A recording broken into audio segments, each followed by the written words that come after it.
자, 우리가 이 사는 세상에도 재의 경중이 있습니다. 그래서 두 사람이 싸웠을 때 똑같이 잘못했다가 아니라 그 중에서도 누가 더 잘못했느냐, 누가 또 조금 잘못했느냐 이런 게 따지기도 하죠. 법에서도 그런 걸 따집니다. 그뿐만 아니라 차가 둘이 충돌했을 때도 누가 더 책임이 있느냐 이런 걸 따지죠. 그래서 지금 현재 그 대파값 875원을 가지고 지금 윤 정권이 아주 개고생을 하는데 대파값 물가 인상에 대한 윤 정권의 둔감함 이런 부분들은 비판을 받아 마땅합니다. 그거 뭐 변명할 그런 자격이 없어요. 그렇지만은 지금 부동산 책임론 지금 여건에 대해서 가장 비판적인 이유 중에 하나가 부동산이 올라갔다. 그런데 여건이 그 부동산 가격을 내려가지 않도록 떠받들고 있다라는 데 대한 분노가 굉장히 강하다고 봐요.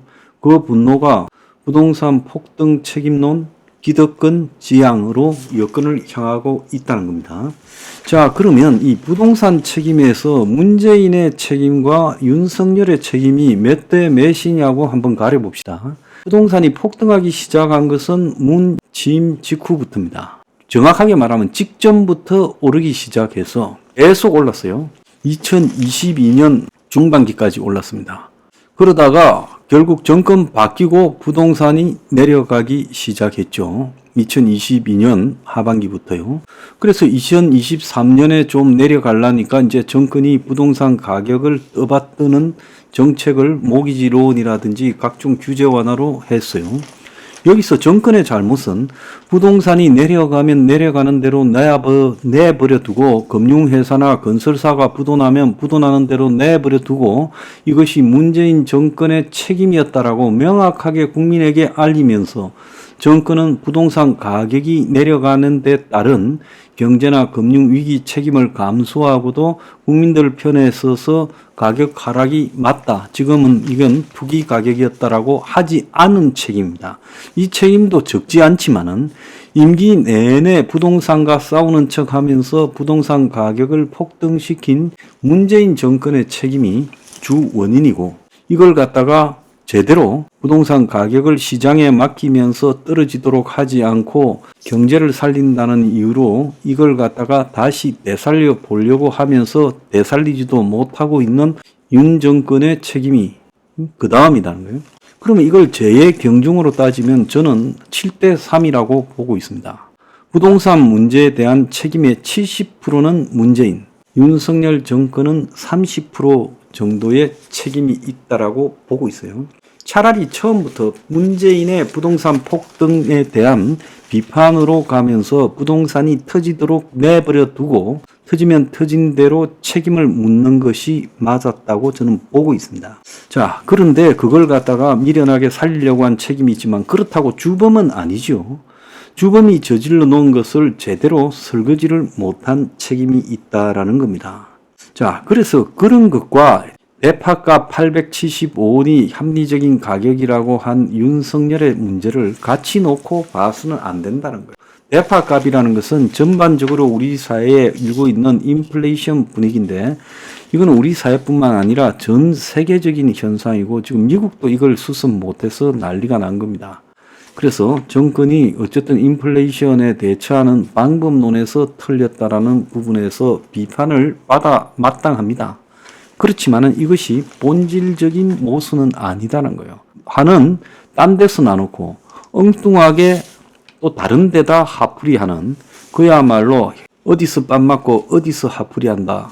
그거하고 똑같은 거예요. 그래서 우리가 분노는 정확하게 폭발시켜야 된다. 지금 서울이나 경기, 인천 수도권의 122개 선거구 중에서 국민의힘이 이기고 있는 게 20개가 안 되고 있는 이 현실은 자, 그래서 민주당이 지금 100여 개를 경합 중이거나 이기고 있는 이 현실은 이건 뭘 의미하느냐. 부동산에 대한 국민의 실망이다라고 봐야 돼요.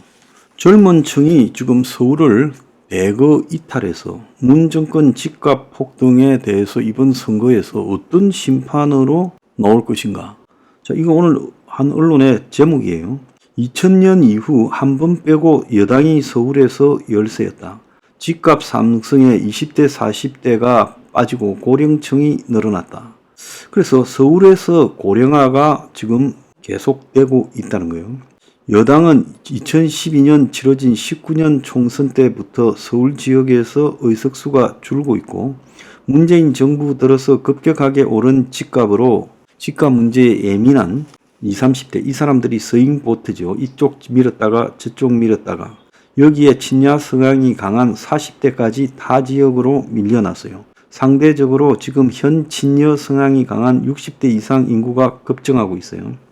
지금 20, 30대도 집값의 피해자고 이들이 서울에서 밀려난 데 대한 심판이 여건을 향할 것이라는 이야기가 나오고 있어요.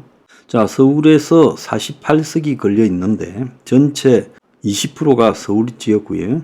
그런데 문재인 정부 들어 집값이 급등하면서 20대에서 40대 인구가 서울에서 빠져나가고 60대 인구가 서울에서 늘어났다는 거예요. 문재인 정권 들어 경실련의 조사에 의하면 경실련은 좌파에 가깝죠. 서울 아파트 평당 가격이 109%, 2배 이상 올랐다는 겁니다. 자, 급감한 젊은 층 인구 중에 40대가 서울에서 많고 특히 아파트가 비싼 한강벨트에서 이런 현상이 나타나고 있다는 거예요.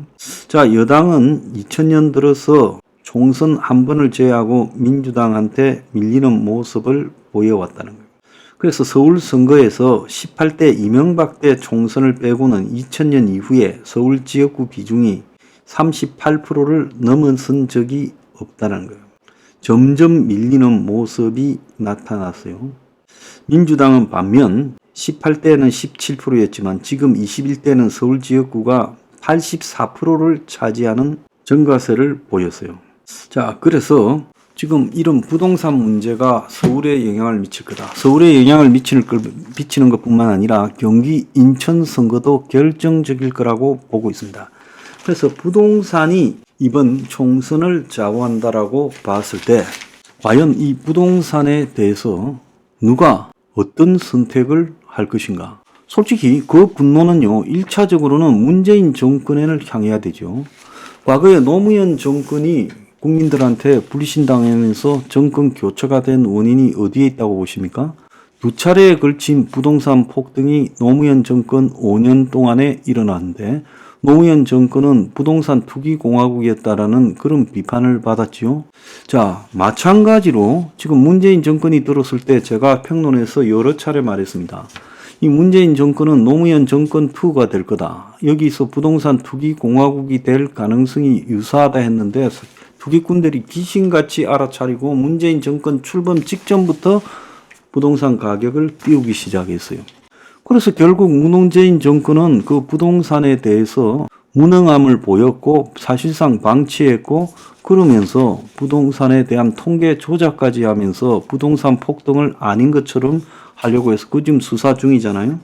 그래서 이런 책임은 굉장히 중대하다. 집이라는 것은 주거고 이 투기의 수단이 아니라 생활 필수품적인 요소다라고 저는 누누이 강조해 왔습니다. 이 집을 가지고 사고 팔면서 가격을 올려가지고 거기에서 차익을 얻어먹는 상류 투기층의 행태라는 건 인간이 아닌 행태다. 그런데 국가가 그것을 방치했다면 그 책임은 문재인 정권이 져야 되는 거죠.